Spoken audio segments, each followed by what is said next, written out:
Hello, welcome back, and welcome to the start of week 5 for us. We are now over halfway through with school and community, and I hope that you are learning so much about the importance of the relationship between the school community and the greater community, and especially how that relationship affects the internal and external customers. And hopefully, in the last 4 weeks, you have at least uncovered one or two topics or relationships, processes, or procedures that you hadn't really thought about before or considered in the big picture of the relationship that should exist between the school and the greater community. So in week 5, we begin looking at talking about developing and creating our improvement plan. Okay. So I'm going to take you through the steps of that. And then this week you will see what is uploaded into week 5 is the actual template that you will be using to submit your final improvement plan.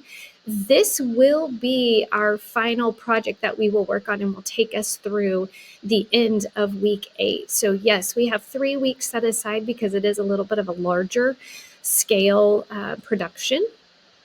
You will use your SWOT analysis and the insight that you gained from your SWOT analysis to complete your improvement plan. Specifically, you're going to use your opportunities and your weaknesses to identify how you will, and your threats, your opportunities, weaknesses, and threats, to identify in your improvement plan what changes and adjustments you recommend for the school district that you analyzed in your SWOT analysis, the changes and adjustments you recommend to improve the relationship or the process or the procedure, whatever it was that you analyzed and researched during the SWOT analysis process. So I am not able to, within Canvas, when I create these videos within Canvas, the way that Canvas is set up to record, I'm not able to split my screen or kind of like you could do with a Zoom or a Google Meet, or share my screen within this video for you. So here's what I'm asking you to do. Have the improvement plan template pulled up while you are also watching this video. So pause here if you need to, or rewatch it after you have the link opened and the improvement template opened up for you. So basically, you're going to need your SWOT analysis, the improvement plan template, and then you're going to be getting to work.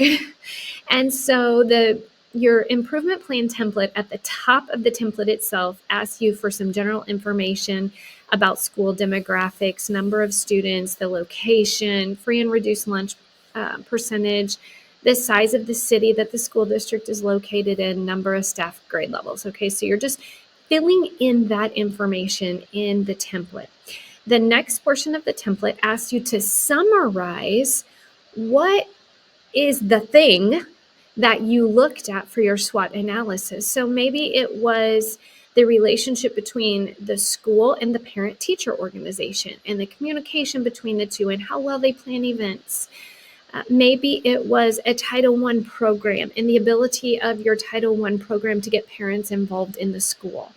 So whatever that process or procedure was that you analyzed for your SWOT analysis, you're going to summarize.